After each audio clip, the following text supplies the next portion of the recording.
आज मैं आपको बताने वाला हूँ 10 ऐसे महान नेताओं के बारे में जिन्होंने कभी भी अपनी विचारधारा के साथ समझौता नहीं किया। नंबर 10 पर आते हैं अरविंद केजरीवाल। कहानी शुरू होती है साल 2011 के रामलीला मैदान से। एक दुबला पतला आयकर विभाग का पूर्व अधिकारी हाथ में माइक थामे भ्रष्टाचार के खिलाफ आवाज बुलंद कर रहा था।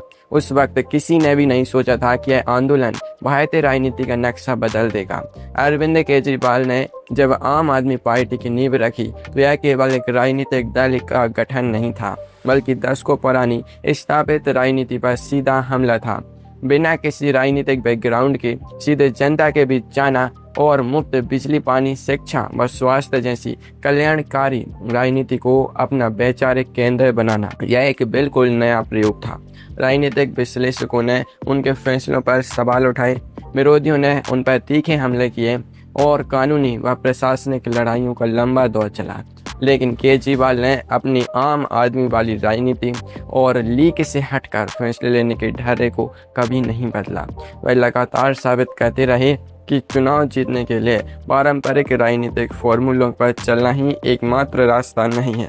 और अब ध्यान दीजिए, क्योंकि अगला नाम एक ऐसे समाज सुधारक का है जिसने राजनीति और समाज की स्थापित व्यवस्था पर ऐसा प्रहार किया जिसकी गूंज आज भी सुनाई देती है। Number 9, E.V. रामासामी पेरियार। दक्षिण भारत की राजनीति और सामाजिक विमर्श को समझने के लिए पेरियार जी के विचारों को समझना बेहद जरूरी है। जब समाज में जाति प्रथा, अंधविश्वास और सामाजिक असमानता की जड़ें बेहद गहरी थीं, तब पेरियार ने उन मान्यताओं पर सीधा कुठाराघात किया जिन पर सवाल उठाने की कोई सोच भी नहीं सकता था। पेरियार जी का आत्मसम्मान आंदोलन सत्ता पाने के लिए नहीं था। उनका सीधा लक्ष्य था समाज के दबे कुचले वर्ग को बराबरी का हक दिलाना और सदियों पुरानी रूढ़ियों को तोड़ना। उनकी भाषा नरम नहीं थी, वह सीधे और आक्रामक प्रहार करते थे। कई बार उनके बयानों पर बहुत भारी बवाल हुआ। उनके आलोचकों ने उनके तरीकों पर गंभीर सवाल भी उठाए, लेकिन पेरियार का सिद्धांत बहुत स्पष्ट था। अगर समाज को बदलना है तो कड़वी सच्चाई बोलनी ही पड़ेगी। उन्होंने कभी वोटों की परवाह नहीं की, ना ही किसी को खुश करने के लिए अपनी बातों में मिठास घोली। यही वजह है कि आज भी उन्हें दक्षिण भारत की वैचारिक क्रांति का सबसे बड़ा प्रतीक माना जाता है। अगला नाम भारतीय वामपंथ का वो स्तंभ है जिसने अनुशासन और विचारधारा के आगे देश के सबसे बड़े पद यानी प्रधानमंत्री की कुर्सी को भी ठुकरा दिया था। नंबर 8, ज्योति बसु। आज की राजनीति में जहां नेता एक चुनाव हारते ही या टिकट कटते ही पार्टी और विचारधारा बदल लेते हैं, वहीं ज्योति बसु का नाम लगातार 23 वर्षों तक पश्चिम बंगाल के मुख्यमंत्री के रूप में दर्ज रहा। वह भारतीय कम्युनिस्ट पार्टी मार्क्सवादी के सबसे ताकतवर और सम्मानित चेहरों में से एक थे।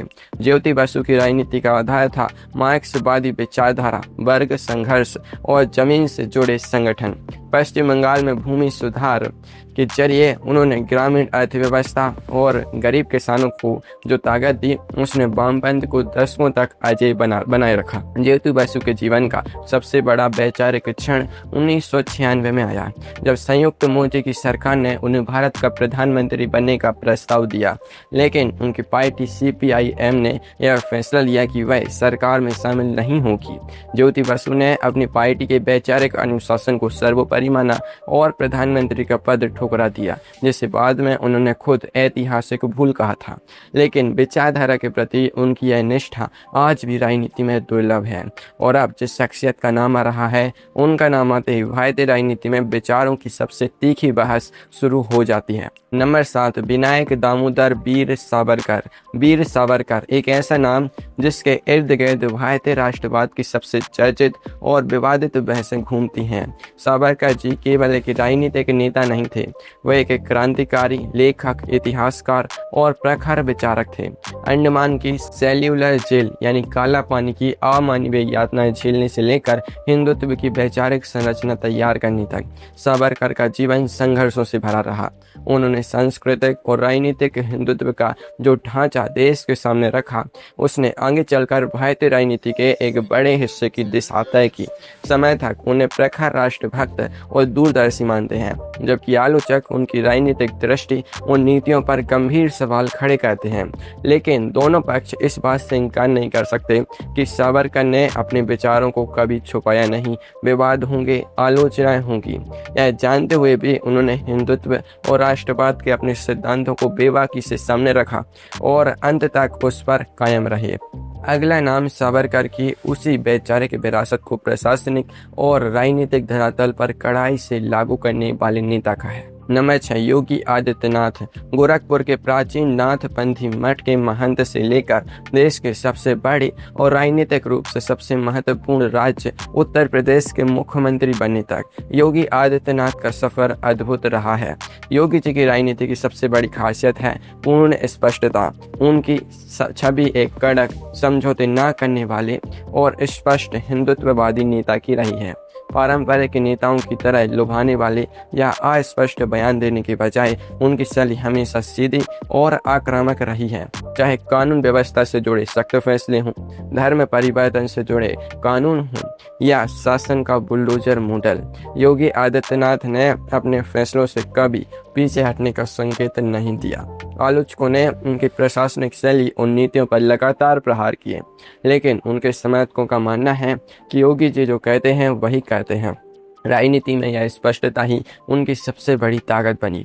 अब आते हैं उस नेता पर जिसने अपनी वैचारिक यात्रा से भारतीय राजनीति के पूरे ढांचे को बदल दिया और खुद को एक वैश्विक ब्रांड में तब्दील कर लिया। नंबर 5, नरेंद्र मोदी। संघ के एक साधारण प्रचारक से शुरुआत करके गुजरात के 3 बार मुख्यमंत्री और फिर देश के 2 बार प्रचंड बहुमत वाले प्रधानमंत्री बनने वाले नरेंद्र मोदी की राजनीति को समझना किसी भी राजनीतिक विश्लेषक के लिए एक बहुत बड़ा अध्ययन है।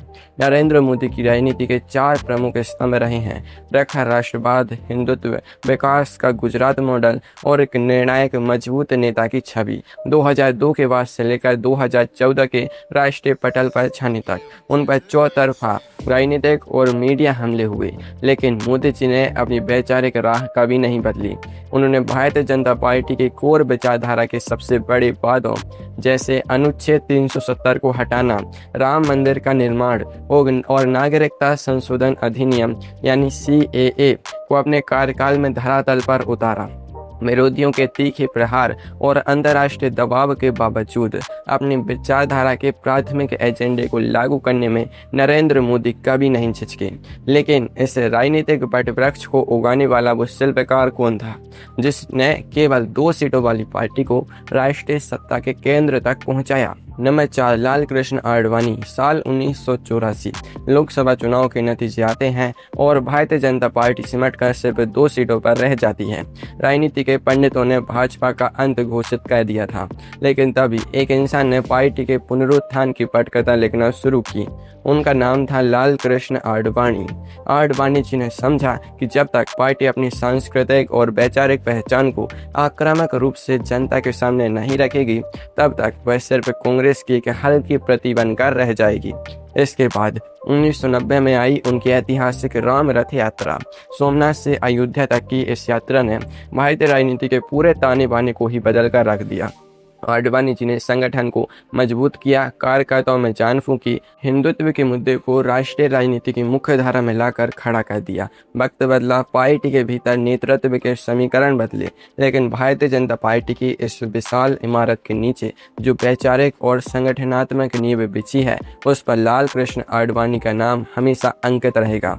अब जिसका नाम आने वाला है वह कोई चुनावी रणनीतिकार नहीं थे, बल्कि वह भारतीय जनसंघ के वैचारिक प्रकाश पुंज थे।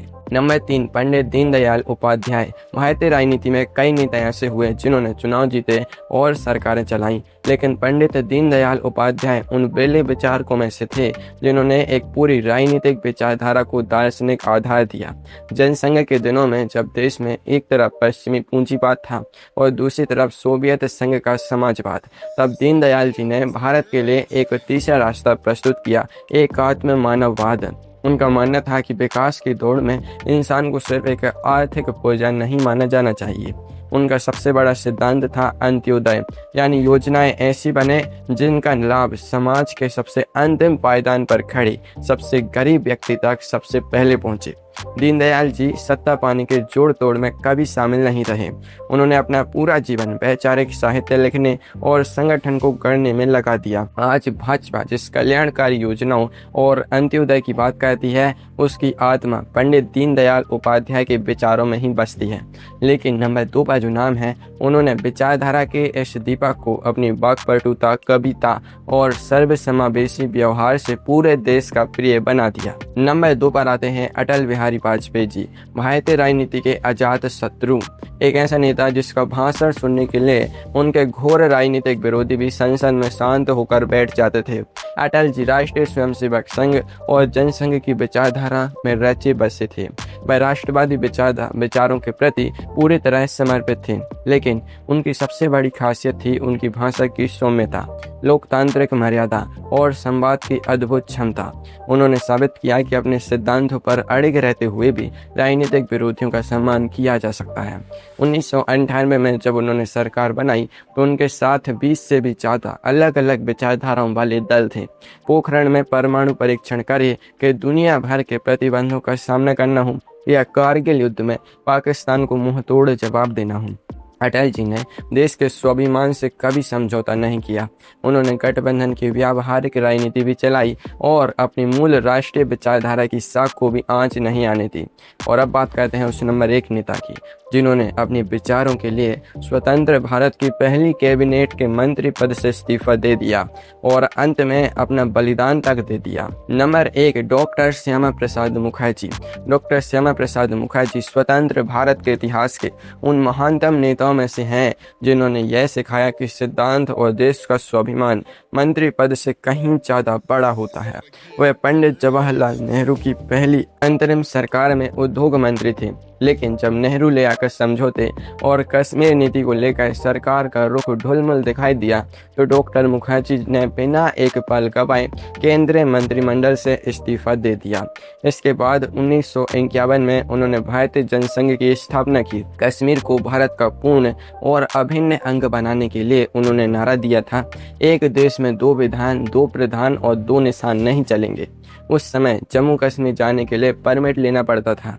डॉक्टर मुखर्जी ने इस कानून को चुनौती दी और बिना परमिट कश्मीर में प्रवेश किया, जहां उन्हें गिरफ्तार कर लिया गया। 1953 में रहस्यमय परिस्थितियों में जेल में ही उनकी मृत्यु हो गई। डॉक्टर श्यामा प्रसाद मुखर्जी ने सत्ता का सुख भोगने के बजाय अपनी विचारधारा के लिए प्राण न्यौछावर करना चुना। उनकी इसी शहादत ने उस वैचारिक आंदोलन का बीजारोपण किया जो आज भारत की सबसे बड़ी राजनीतिक ताकत बन चुका है।